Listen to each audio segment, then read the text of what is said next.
try again.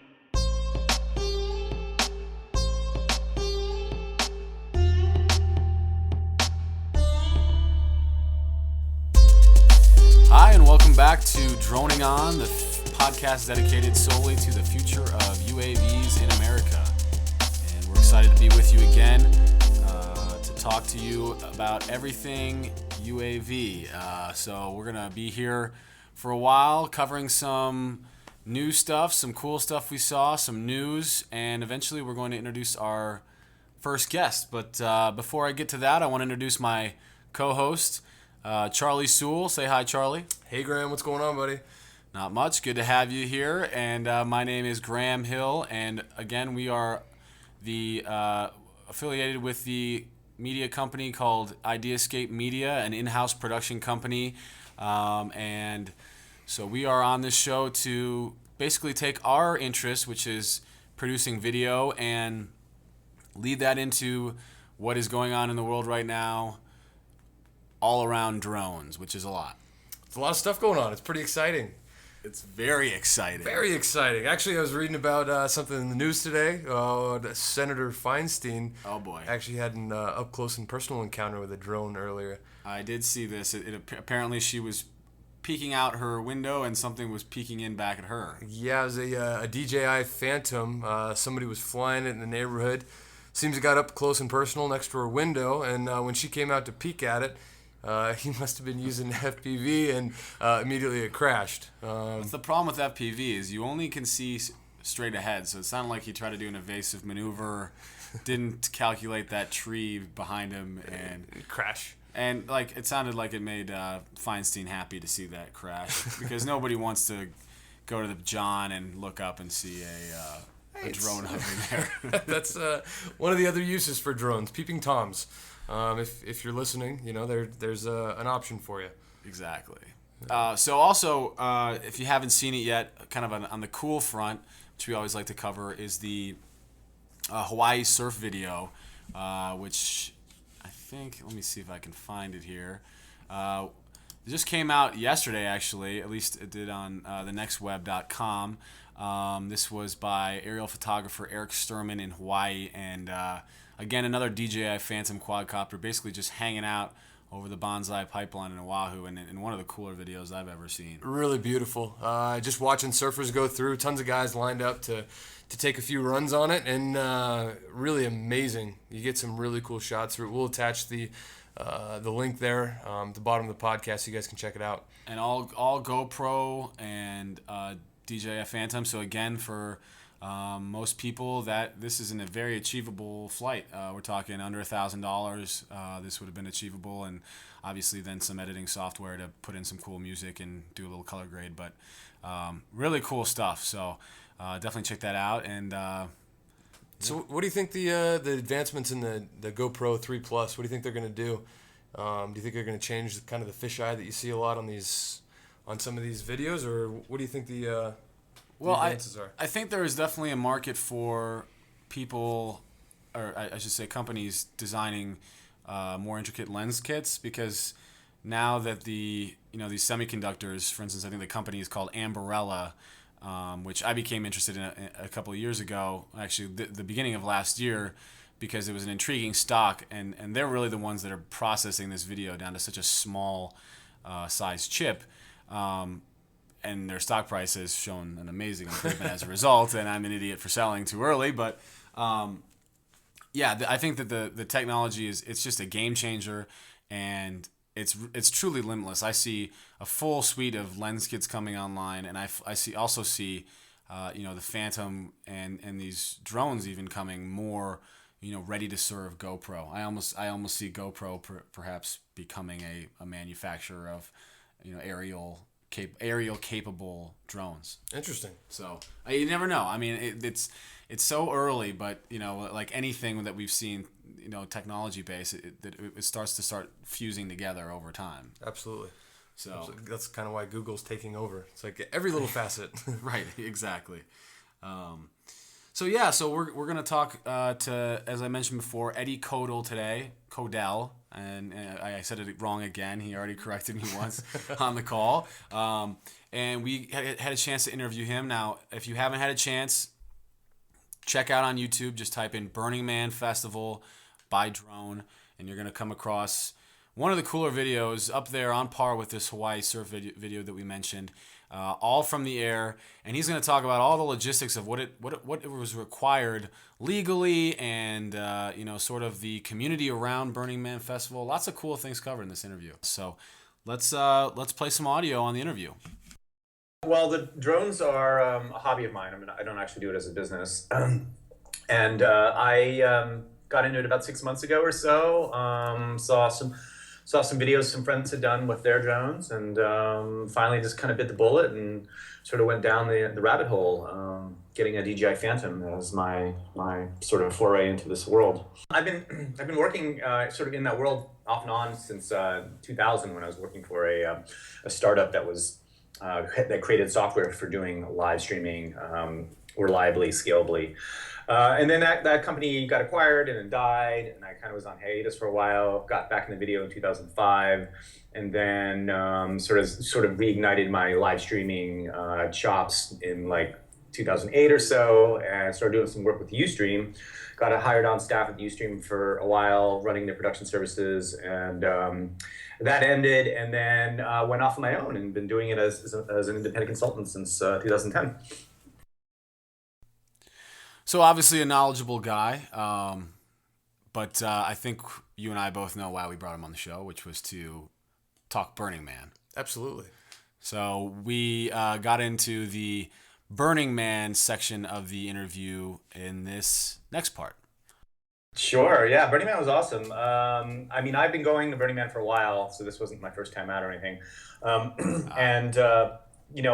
kind of wasn't even planning on going this year, but I sort of decided at the last minute that I would go. And, leading up to that, I had thought, I was gearing up to bring the Phantom out to do some aerial cinematography. And, it was all very experimental. I really had no agenda or plans or whatever, just other than to go out and capture as much as I could and, stitch together some videos.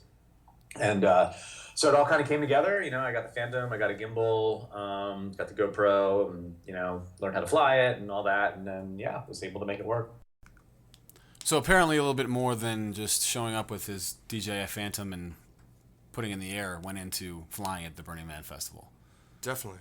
And we were curious about a bunch of things with him, whether his was the only UAV out there, and really if they had any rules and regulations going on at Burning Man. Here's the next little clip.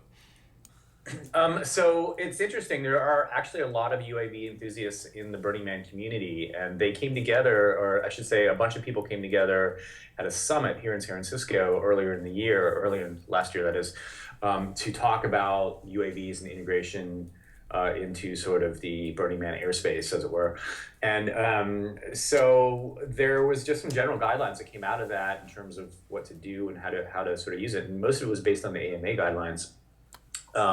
With some specific exceptions that were relevant to Burning Man, such as no flying around the man on the last day because they're putting a bunch of fireworks in him, and they don't want to have any errant radio frequencies that might set off some unfortunate early explosives. And then the only other thing was just don't fly over crowded crowds and make sure you stay in control. And the other big thing was don't fly over the temple. Which is a big art installation out there that has a lot of meaning to people, and it's kind of a quiet space to sort of recollect. So it's kind of annoying to be buzzing this sort of like this kind of spiritual quiet space. Right. So that was really the only two rules, and I thought that was totally perfectly reasonable, and so I had no problems at all. Well, the one thing I did have to do is there's a media check-in place. So if you're any kind of media at all and you're wanting to cover Burning Man, you have to go in there and sort of get registered and get a media pass if you have a camera. And so because this is the first year that they were dealing with drones, they required anybody who was flying a drone that has a camera on it to register the drone at Media Mecca. So I did do that, and then I kind of found out a little bit more about sort of what they were doing and how they were getting it going. But I had known about the rules and the summit prior to getting out there, so I wasn't going in blind at all. So for anybody looking to head out to Burning Man, I think these are great guidelines from somebody that has been out there a number of times and has gotten to fly a little bit. And I think it's interesting too that not just that there's actually a whole community around that. Now, I wouldn't be surprised if there's a lot of other events that have UAV communities around them. Right. This kind of segues well into the AMA piece that Eddie was talking about a little bit. AMA is the Academy for Model Aeronautics. They've been working a little bit with the FAA with trying to come up with some guidelines or rules as far as use of models, and then the drones are coming into that as well. So we spoke about that a little bit, and we're gonna give you a little piece of that conversation. And we touched a little bit too on is it Brendan Schulman? Schulman, yeah. So he is a New York attorney who is apparently turning his practice into almost completely based around drone law, which is very interesting. So he touches on that as well a little bit in this next piece. So it was interesting because he's sort of the first one that the FAA has actually levied a fine against, and there was a presentation at that conference where his lawyer, who happens to be a UAV fixed wing flyer for many years, is defending him, and kind of got up on stage and sort of talked about sort of the status of where he thinks things are at. And actually, and if you guys get a chance, definitely follow him on Twitter. He's one of probably the most interesting individuals in the drones, sort of in the world of drones right now, in terms of policy and specifics of how it's being integrated with the FAA. So he's Drone Laws on Twitter, and a guy named Brendan. Perfect. Yeah, but he so it was kind of cool to hear sort of his perspective on all that, and his basic kind of, at least on in this particular case, was really that the FAA doesn't really have the authority to enforce airspace that's under 400 feet at this point, because they didn't do due process. There was no due process in coming up with those guidelines, which are just guidelines in his estimation, at least. Right. So yeah, we'll wait and see if that flows that way. But it's interesting. It's interesting to see that not everything is as clear cut as some people might believe. So I think this is the sort of the $1 million question that everyone's waiting to have answered right now. What are these laws going to look like for businesses like ours in the near future? Absolutely. I mean, what can you do with a drone where it's legal right now? Anything you do commercially, the FAA can shut you down because they only want it for personal use. I think this is really important. If you get a chance, start following this guy on Twitter. I think he's talking a little bit more. We'll try and get him on the show here eventually. But this can really play a big part as far as, can you use this for your own company? Even can a farmer use it? So this is going to play a big part in where businesses can go and what they can do. And he really sounds like a leader in the industry too. I mean, you think of the fact that he's going to turn his whole practice into a drone-based legal practice. I mean, there probably are only a handful of these practices in the entire country. So to communicate with somebody like this is sort of getting in from the very ground floor of all the legal issues, and probably someone that you're going to want to know if you're thinking seriously about putting larger and larger drones in the air commercially. Or if you crash your drone into a car or a house or someone, it's a good person to call. Or if it happens to make its way into Feinstein's window, give him a call. So yeah, in our next line of questioning, we actually did talk a little bit about some of those legal issues, not seriously, but we joked around a little bit with Eddie about some of our flight mishaps that we have in common. I started with a Phantom, but I've crashed it numerous times. I've had one crash in my back before, but luckily I have not just had any. I walked away totally fine. So I had a pretty bad crash a few months ago. I was in Iceland actually, and I hit a side of a building without, it was a complete stupid rookie mistake. I really didn't know how far up I was, and I ended up hitting a building accidentally, and it came crashing down on the ground. Thankfully, there was nobody around. I did sort of due diligence on that. But it was pretty much, there's no way I could fly it. The airframe was completely broken. One of the motors was shot. The speed controller shot. So when I got back home, the nice thing about DJI is all those parts are available. So I just ordered all the parts, got a new airframe, transferred all the good parts out of the old one, soldered everything back together. Yeah, it's working great. So So the great thing on these crashes, they're always funny, and when you have them on video, they're really enjoyable. I know, Graham, that you've had a little bit of experience in this realm. Yeah, I've become one of the leading industry leaders in crashes on the DJI 450. I've managed to put it back together every single time. However, I would say at this point I've done some damage to a couple motors, but yeah, sort of right out of the box, I think and if anyone is buying one of these, make sure that you fly it in GPS hold mode. I've said that before. I have to say it again because it's very easy to forget and just put it into manual, and now you have about 3 or 4 times the responsiveness with your sticks. And so now any turn that you're used to making in GPS hold mode is 4 times that sort of correction. So I've done some pretty catastrophic crashes into in farm fields. Managed to flip it completely upside down and snap off the GPS stick that holds the NASA on top of it. Snapped numerous arms. Well, my favorite one, I got a text message the other day with a picture of a gashed open hand that looked a little bit painful. Yeah, that was an in-house crash. So if you're doing calibrating in your house, I would take the propeller blades off. If you can't do that, then I would own a garage space or something. And these things will not take off on you, I should say.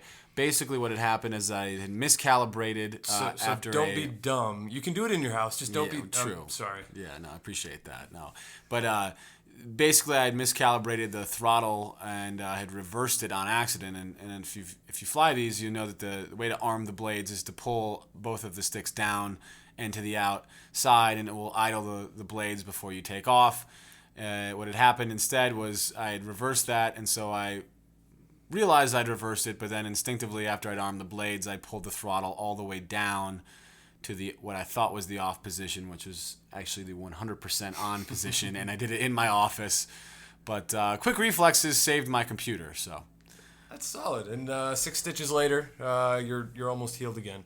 Exactly. Which and is great. That's not going to stop us from adding to our fleet of drones as we move forward. And I guess this is a great segue. We were talking to Eddie a little bit about a company out of California called Game of Drones. They're actually making an indestructible drone where you can throw it into a wall, you can shoot it with a shotgun, and it doesn't go anywhere. It's a self-build, but if you're looking for something and you know you're going to crash a lot, or you're looking to have a little air war with a friend, it's a good company to look into. So actually, it's funny. I know those guys. Oh, cool. You're probably the Game of Drones. Yeah, there you go. That's it. Yeah. Yeah. So there's a couple guys here, actually, in the Bay Area, that are making, what they're calling indestructible airframes. Right. They're made out of the same material that gun holsters are made from. I don't know what that's called, but apparently it's a common material that's really rugged.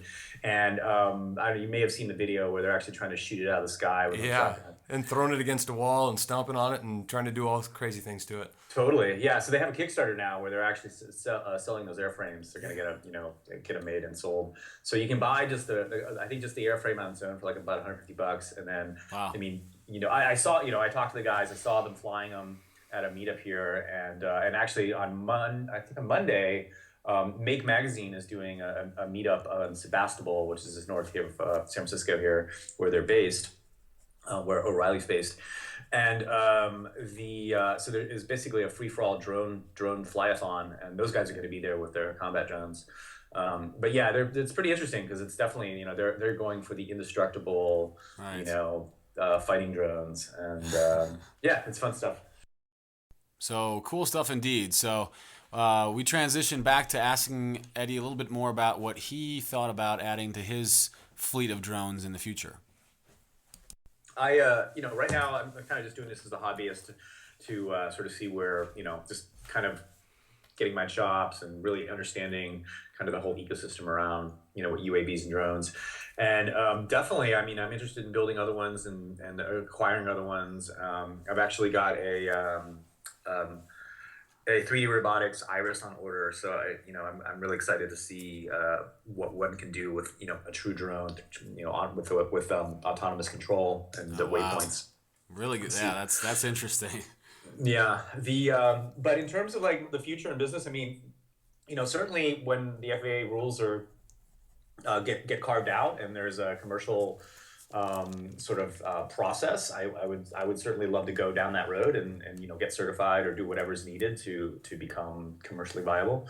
But until then, I'm just gonna keep doing it as a hobby and just kind of getting better at it and just sort of position myself as at least somebody who kind of understands this world more than others do. And then I've had a lot of people come to me and just asking for advice and what to get or what Sure. what to look out for and that sort of thing. And just even that alone is pretty exciting.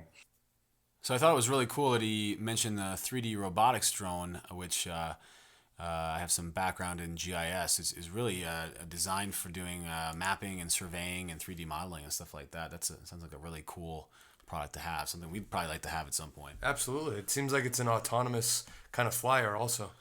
Right. It just goes around, scans, and sends back, or captures all that data that you can then downlink into your computer. So, so we got back into sort of more the cool genre and asked him, Eddie, a few questions about what he thought his coolest videos were. Right on. Well, I noticed too on your main page you have sort of a stream of your top 10 drone videos of the year. Which video outside of course your own video, which is fantastic? What's your favorite drone video on YouTube of the past year that you've ever seen? I guess I could say. Yeah, it's really hard to pick one because there's so many good ones. But I have to say, I think the Team Black Sheep one where they're flying around the Costa Concordia cruise ship, which is the big Yeah. cruise ship that got grounded, and I get unfortunately 32 people I think died from it. These guys, those guys are kind of they're renegades for sure, and they went out and flew a couple of their discoveries around the Costa Concordia at sunset, and it's just super beautiful, and they're just balls out landing on it and stuff.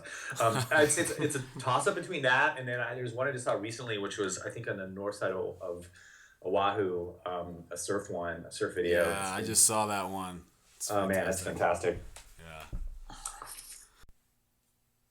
So always new cool video content coming out that we're trying to keep our eyes on. But and what we wanted to really talk to Eddie about is what he specializes in is live streaming, and one of the things we're interested in, especially because my co-host here Charlie was a professional golfer, is talking about live streaming of sporting events.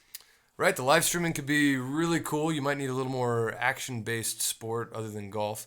But we've been wondering about, you get into a football game, being able to do a flyover, and how long you can keep a drone up in the air, really get that high-quality video, and then live stream it to an audience. But this is what he has to say.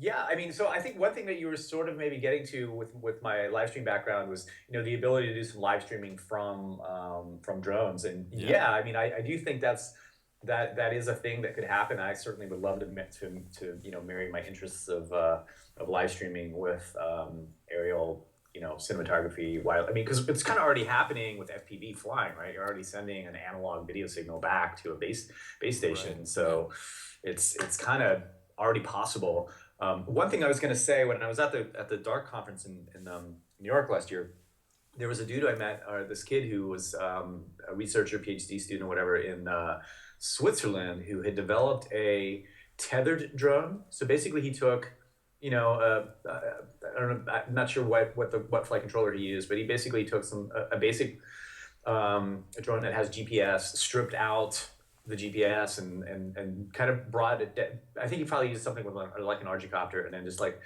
just stripped it down to its bare minimum and put a tethered leash on it. So what it does is you can kind of fly it around like a pet. And while that seems like a novel, weird thing, think of it this way. I mean, if you have a leash and it's just kind of flying above you and it's attached to the leash, that leash could be a power source. So ostensibly, Oh, yeah. you could have a quad, UAV, drone, whatever you want to call it, flying above Interesting. you for indefinitely. And then you stick a camera on that, which is what he had done. Then bam, all of a sudden you've got an aerial shot that you can keep going with, or that you can use. Have you thought of the logistics of taking multiple drones and then feeding them in? Like, what would that look like if you wanted to feed those into a, in the case of filming like a live event from the air? Right. how would something like that work?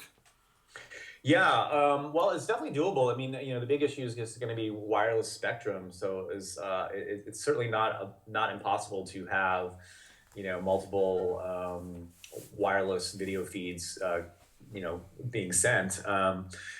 There's plenty of spectrum for that to be able to do that even locally. Even on the FCC Part 15 stuff.